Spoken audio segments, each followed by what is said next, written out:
The next topic we are going to see is about perpendicular axis theorem. The theorem says that the moment of inertia of a plane laminar body about an axis perpendicular to the plane is equal to the sum of moments of inertia about two perpendicular axes lying in the plane of the body such that all the three axes are mutually perpendicular and have a common point. So what is said here is consider that we are considering with only one axis. Okay, moment of inertia of a plane laminar body, so which is the plane laminar body, and if you are considering the moment of inertia of any axis, okay, and that is equal to, so this let us consider as I of z.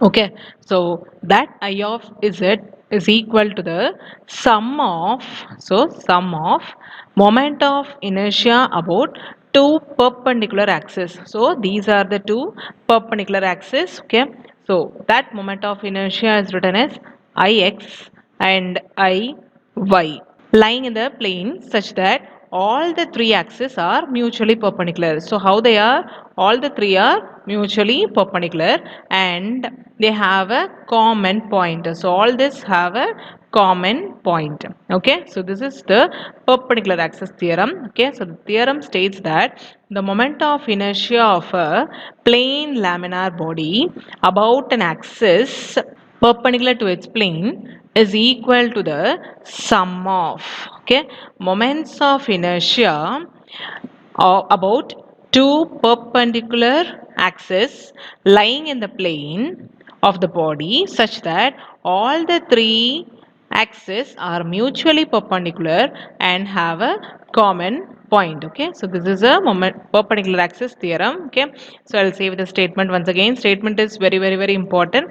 The theorem states that the moment of inertia of a plane laminar body about an axis perpendicular to its plane is equal to the sum of moments of inertia about two perpendicular axes lying in the plane such that all the three axes are mutually perpendicular and have a common point. Okay, so let us consider the three axes to be x, y and z, and all this how they are perpendicular.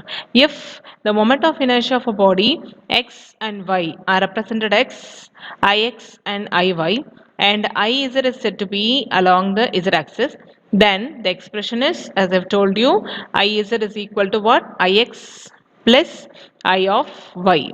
Okay, so these are the three axes. Okay, Z, X and Y. Okay, so when you consider X, the distance is measured as Y. Okay, when you consider Y, the distance is measured as X, and for Z axis the distance is measured as R. Okay, so all these three have a common point. So Z na என்ன எடுத்துப்போம், distance வந்து R, X எடுத்துக்கும் போது Y, Y எடுத்துக்கும் போது X.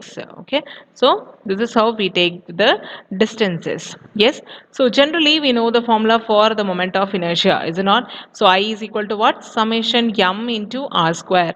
I z என்றதுனால அது எந்த distance ma, it is r square என்றதுனால we are writing it as summation m into r square. Same way if you are writing for x and y. Okay, so this can be written as I of x, which is equal to summation m into y square, and same way for I of y it is summation m into x square.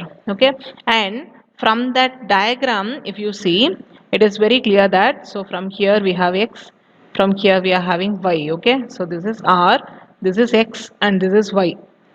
So this can be written as the sum of these two. Okay, so it is r square is equal to x square plus y square. Now what is the formula for I of z is?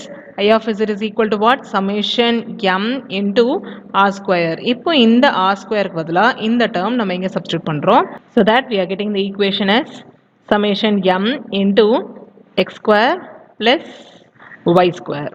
Clear? Now this equation is written here.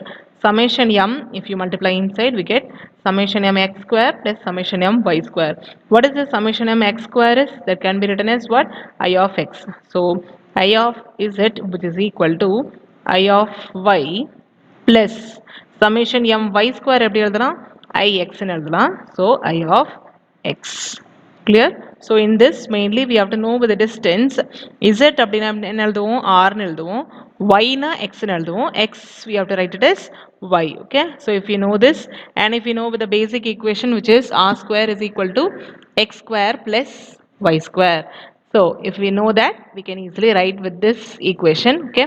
So final equation we are writing it as ix is equal to summation m into y square.